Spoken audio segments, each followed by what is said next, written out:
సభలో పనిచేస్తాడు. అంతేగాని అతను ఎక్కడ కూడా చాలా సౌమ్యుడండి. చాలా గొడవలకు కానీ లేకపోతే బట్టబయలుగా తిరిగే మనిషి కానీ కాదు. అలాంటి వాడిని అలా చేశారు.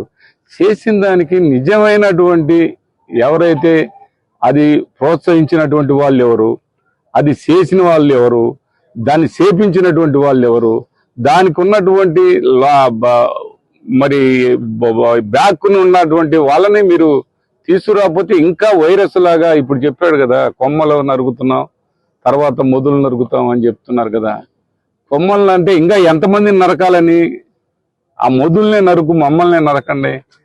మీకు అంత ఇదిగా ఉంటే నాకైతే ఇది లేదు. చిన్నపిల్లలు 25 సంవత్సరాలు వాళ్ళ జీవితాలు చిన్న స్థాయిలో ఉన్నటువంటి వాళ్ళందరినీ ఆ విధమైనటువంటి ఆలోచనలు చేయటం, అలాంటి ప్రోత్సహించడం, అలాంటి ప్రోత్సహించే మాటలు మాట్లాడటం చాలా బాధాకరం.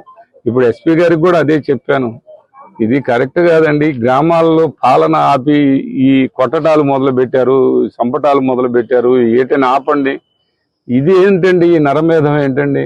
ఆ ఏల్పూర్లో కూడా రోజు నా ఊరు అని చెప్పి ఎమ్మెల్యే మాజీ ఎమ్మెల్యే ఊరు అని చెప్పి రోజువారీ దారుణాలు 30 మంది పోలీసులను పెట్టారు.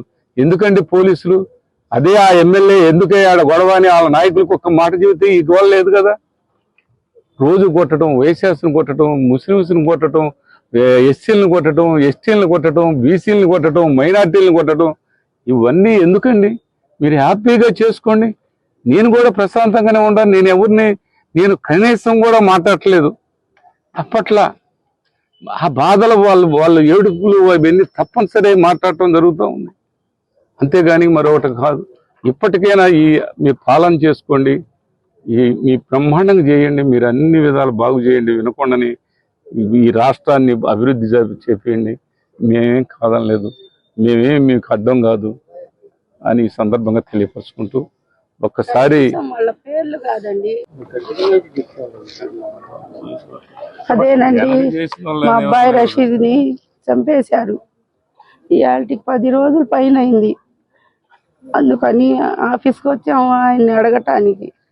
మాకు న్యాయం చేయాలి. ఎవరెవరి పేర్లు ఉన్నాయో మేము ఇచ్చిన పేర్లు ఎక్కిలేదు, బయటికి తీసుకురాలేదు. వాళ్ళకి అన్ని చెక్ చేయించి మాకు న్యాయం చేయమని అడగటానికి వచ్చాను. ఎస్పీ గారు ఖచ్చితంగా న్యాయం చేస్తానమ్మా, నేను ఇలా ఎవరికి జరగకూడదు, నేను ఖచ్చితంగా ఇక్కడ ఉన్నంత వరకు అన్ని న్యాయం చేస్తానని చెప్పారు.